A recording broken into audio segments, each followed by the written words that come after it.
Si tu veux apprendre ta religion correctement, viens me rejoindre sur ma plateforme en ligne Islami. Croyances, langue arabe, jurisprudence, tajwid, tafsir, sciences du hadith, comportement et exhortation. Tout cela dans une seule et même formation. Tu pourras apprendre les bases de ta religion avec des vidéos simples et détaillées. Pour plus de détails, clique sur le lien dans la description. Bonne vidéo. Assalamu alaikum wa rahmatullahi wa barakatuh. Bienvenue dans le premier épisode de la série consacrée au mariage. Dans cette première vidéo, nous allons définir ensemble le mot mariage. An-nikah. Nous diviserons cette vidéo en 3 parties. La première partie sera consacrée à la définition du mot nikah dans la langue arabe et dans le jargon islamique. Nous y verrons également la différence entre le mot nikah et le mot zawaj, qui est également traduit par mariage. Dans la deuxième partie, nous verrons ce que le musulman doit savoir à propos du mariage. Nous y verrons entre autres le jugement religieux du mariage, l'incitation au mariage du Coran et de la Sunna, ou encore les personnes avec qui il n'est pas permis de se marier pour le musulman. Dans la troisième et dernière partie, nous verrons ce qu'il faut pour qu'un mariage religieux soit valide. Il y a malheureusement beaucoup de jeunes musulmans qui ne savent pas comment se marier religieusement.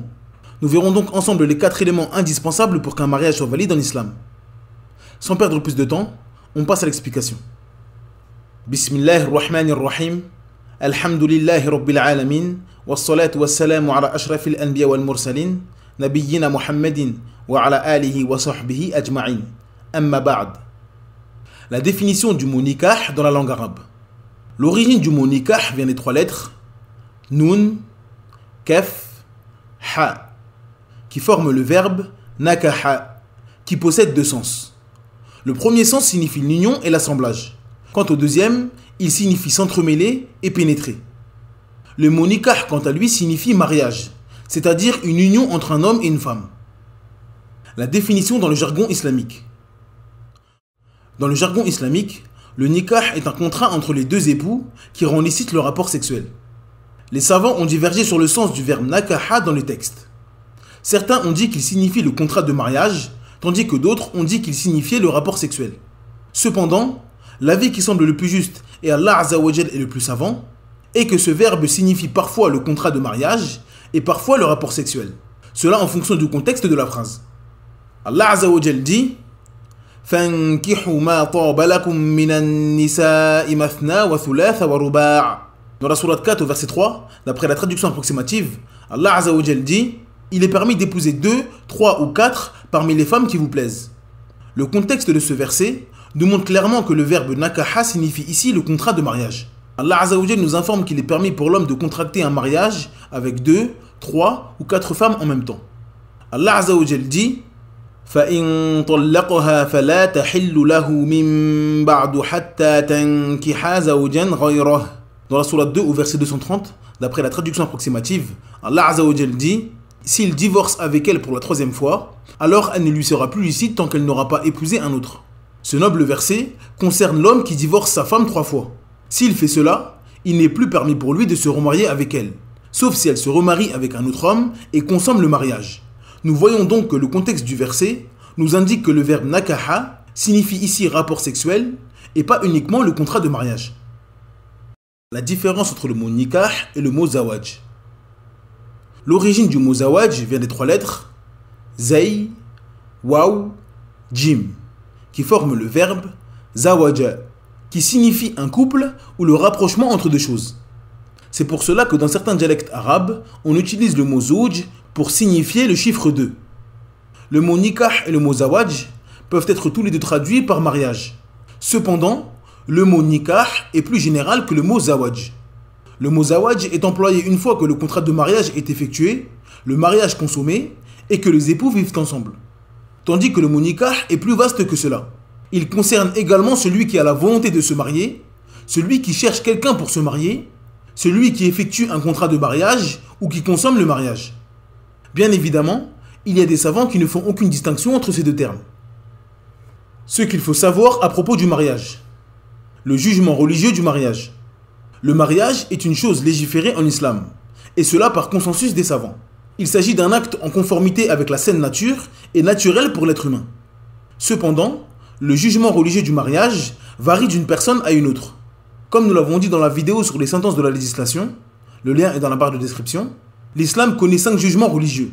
Tous les actes du croyant ne sortent pas de ces 5 jugements. Le mariage peut avoir un de ces jugements en fonction de la personne. L'obligation. Le mariage est obligatoire pour celui ou celle qui craint de tomber dans la fornication si elle ne se marie pas. Et cela par consensus des savants. Le préférable. Le mariage est préférable pour celui qui n'a pas peur de tomber dans l'illicite et qui a les moyens physiques et financiers de se marier. Le détestable. Le mariage peut être détestable pour celui qui n'a pas peur de tomber dans l'illicite, mais craint que le mariage l'éloigne de l'adoration. Comme l'étudiant en sciences qui a peur d'être détourné des études religieuses à cause du mariage.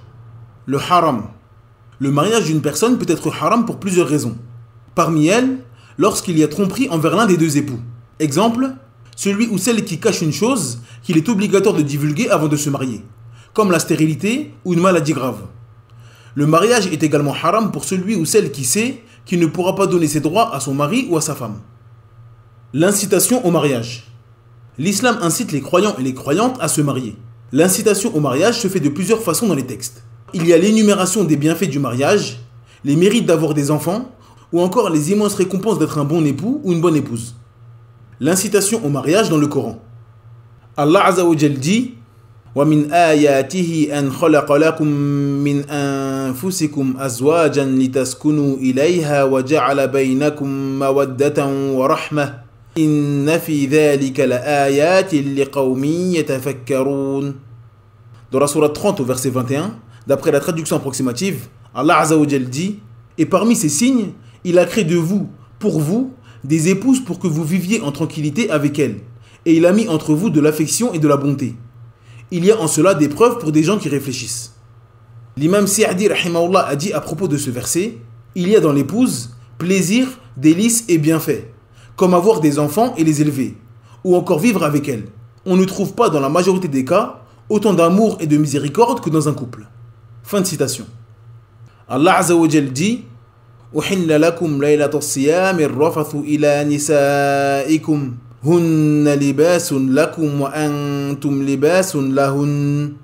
Dans la sourate 2 au verset 187, d'après la traduction approximative, Allah Azza wa Jal dit On vous a permis la nuit du jeûne d'avoir des rapports avec vos femmes. Elles sont un vêtement pour vous et vous êtes un vêtement pour elles. Dans ce noble verset, Allah Azza wa Jal compare les époux à des vêtements. Tout comme les vêtements, les époux se couvrent mutuellement. Ils protègent, couvrent les défauts et ne font qu'un avec la personne. L'incitation au mariage dans la sunna. D'après Ibn Mas'ud radhiyallahu anhu, le prophète sallallahu alayhi wa sallam a dit Ô vous les jeunes, celui d'entre vous qui en a les capacités, qu'il se marie, car ceci va lui faire baisser le regard et est plus chaste pour le sexe. Et celui qui n'en a pas la capacité, alors qu'il jeûne, car le jeûne sera pour lui une protection. D'après Abu Umama radhiyallahu anhu, le prophète sallallahu alayhi wa sallam a dit Mariez-vous, car je souhaite avoir la plus grande communauté le jour du jugement, et ne soyez pas comme les prêtres chrétiens. D'après Abu Hurairah radhiyallahu anhu, le prophète sallallahu alayhi wa sallam a dit Lorsque vient à vous pour demander la main de votre fille, celui dont vous êtes satisfait de sa religion et de son comportement, alors mariez-le. Si vous ne le faites pas, il y aura sur la terre une épreuve et un grand désordre. D'après Anas ibn Malik radhiyallahu anhu, le prophète sallallahu alayhi wa sallam a dit Celui qui se marie aura certes accompli la moitié de la foi, qu'il craigne donc Allah dans la moitié restante. D'après Abu Hurairah radhiyallahu anhu, le prophète sallallahu alayhi wa sallam a dit 3 personnes sont certes aidées par Allah. Le combattant dans le sentier d'Allah, celui qui souhaite se marier pour se préserver, et l'esclave qui souhaite racheter sa liberté. Les personnes interdites pour le mariage. Les personnes avec qui il n'est pas permis de se marier sont de 2 catégories. La première se nomme l'interdiction définitive. Il s'agit des personnes avec qui il n'est pas permis de se marier, et cela de façon définitive. Cette catégorie se divise elle-même en 3. Les liens du sang. Il n'est pas permis pour le musulman de se marier avec certains membres de sa famille. Ces membres de la famille sont nos parents, nos grands-parents et leurs parents, c'est-à-dire les arrière-grands-parents ou les arrière-arrière-grands-parents. Nos enfants et leurs enfants, c'est-à-dire nos enfants, nos petits-enfants, nos arrière-petits-enfants, et ainsi de suite. Nos frères et sœurs, nos tantes ou oncles maternels et paternels, nos neveux ou nièces et leurs enfants. Il est donc permis de se marier avec les membres de notre famille qui ne font pas partie de cette liste, comme la cousine ou le cousin. Les liens du mariage. Il s'agit des personnes avec qui il n'est pas permis de se marier de manière définitive après un mariage. C'est-à-dire que c'est le mariage qui rend la personne interdite. Avant le mariage, la personne était tout à fait licite pour nous. Les parents de l'époux ou l'épouse, ainsi que leurs parents. Lorsqu'un homme se marie avec une femme, sa mère devient interdite pour lui de façon définitive.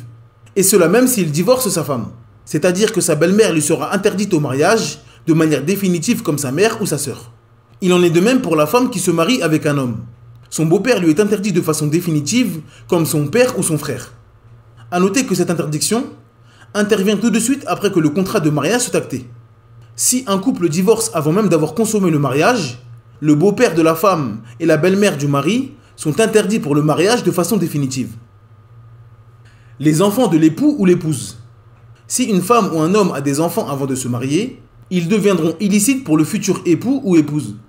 Une femme divorcée a une fille de son premier mariage et décide de se remarier. Sa fille sera interdite de manière définitive pour son nouveau mari. Si un homme ayant un fils décide de prendre une deuxième femme, son fils sera illicite pour sa deuxième épouse de manière définitive. A noter que contrairement au premier cas, l'interdiction n'a pas lieu au moment du contrat de mariage, mais lorsque le mariage est consommé. Si un homme se marie avec une femme qui a une fille et ne consomme pas le mariage, il est permis pour lui de divorcer la mère et de se marier avec la fille. Mais s'il se marie avec la mère et consomme le mariage, c'est-à-dire qu'il a un rapport sexuel avec elle, la fille devient à ce moment-là illicite pour lui de manière définitive. La belle-fille et le beau-fils. Lorsque notre fils ou notre fille se marie, son époux ou épouse deviennent interdits pour le mariage de manière définitive. Si mon fils se marie, sa femme devient interdite au mariage pour moi. Il en est de même pour la femme qui voit sa fille se marier. Le mari de sa fille devient interdit pour elle. A noter que dans ce cas, l'interdiction a lieu immédiatement au moment du contrat, et non lors de la consommation du mariage. C'est-à-dire que si mon fils contracte un mariage avec une femme, cette femme devient automatiquement interdite pour moi au moment où le contrat est acté. L'allaitement. Il n'est pas permis pour une personne de se marier avec sa mère de lait, c'est-à-dire là où les femmes qui nous ont allaités durant nos 2 premières années. Nos frères et sœurs de lait nous sont également interdits pour le mariage, c'est-à-dire toutes les personnes qui ont allaité là où les femmes qui nous ont allaités durant notre enfance. La deuxième catégorie est l'interdiction temporaire. Il s'agit d'une interdiction de se marier avec une personne pour une cause précise. Si cette cause disparaît, il sera donc possible de se marier avec cette personne. L'interdiction de se marier avec une femme et sa sœur. Il n'est pas permis pour un homme de se marier avec une femme et sa sœur en même temps. Ce qui est interdit ici, c'est l'addition des 2 sœurs. Si sa femme meurt ou s'il la divorce, il sera permis pour lui de se marier avec la sœur de son ex-femme. A noter que cette interdiction concerne les sœurs de sang et également les sœurs de lait. L'interdiction de se marier avec une femme et sa tante. Il n'est pas permis pour un homme de se marier avec une femme et la tante de sa femme en même temps. Et cela par consensus des savants. Les preuves. Allah Azza wa Jal dit حرمت عليكم أمهاتكم وبناتكم وأخواتكم وعماتكم وخالاتكم وبنات الأخ وبنات الأخت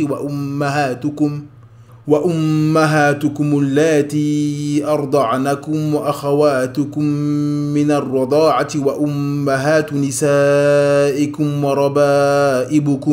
وربائبكم اللاتي في حجوركم من نسائكم اللاتي دخلتم بهن فإن لم تكونوا دخلتم بهن فلا جناح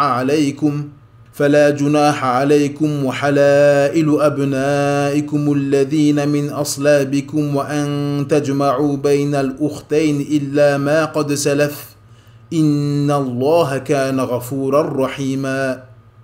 Dans la sourate 4 au verset 23, d'après la traduction approximative, Allah Azza wa Jal dit « Vous sont interdites vos mères, filles, sœurs, tantes paternelles et maternelles, filles d'un frère et filles d'une sœur, mères qui vous ont allaité, sœurs de lait, mères de vos femmes, belles-filles sous votre tutelle et issues des femmes avec qui vous avez consommé le mariage. Si le mariage n'a pas été consommé, ceci n'est pas un péché de votre part. Les femmes de vos fils nés de vos reins, de même que 2 sœurs réunies, exception faite pour le passé. Car vraiment Allah est pardonneur et miséricordieux. Jabir radiallahu anhuma a dit, le prophète sallallahu alayhi wa sallam a interdit de se marier avec une femme en même temps que sa tante maternelle ou paternelle. Ce qu'il faut pour qu'un mariage soit valide. Le tuteur. Pour qu'un contrat de mariage soit valide, il faut obligatoirement le tuteur de la femme et son accord pour la marier. 2 témoins. Pour que le contrat de mariage soit validé, il faut absolument 2 témoins de confiance. D'après Aïcha radhiyallahu anha, le prophète sallallahu alayhi wa sallam a dit « Pas de mariage sans tuteur ni 2 témoins. Si un mariage ne possède pas ces deux choses, il est nul. L'accord. Pour que le contrat de mariage soit valide, il faut l'accord des deux parties, c'est-à-dire celui de l'époux et de l'épouse pour se marier. La dot. L'homme doit se mettre d'accord avec sa future épouse sur le montant de la dot qu'il va lui remettre. Allah Azza wa Jal dit وَأُحِلَّ لَكُمْ مَا وَرَاءَ ذَلِكُمْ أَن تَبْتَغُوا بِأَمْوَالِكُمْ مُحْسِنِينَ غَيْرَ مُسَافِحِينَ فَمَا اسْتَمْتَعْتُمْ بِهِ مِنْهُنَّ فَآتُوهُنَّ أُجُورَهُنَّ فَرِيضَةً وَلَا جُنَاحَ عَلَيْكُمْ فِيمَا تَرَاضَيْتُمْ بِهِ مِنْ بَعْدِ الْفَرِيضَةِ إِنَّ اللَّهَ كَانَ عَلِيمًا حَكِيمًا. Dans la sourate 4 au verset 24, d'après la traduction approximative, Allah Azza wa Jal dit « Il est permis de les chercher en vous servant de vos biens et en concluant en mariage, non en débauché. Puis de même que vous jouissez d'elles, donnez-leur leur dot comme une chose due. Il n'y a aucun péché contre vous à ce que vous concluiez un accord quelconque entre vous après la fixation de la dot, car Allah est certes omniscient et sage. » Il s'agit donc ici des 4 éléments indispensables pour qu'un mariage soit licite en islam.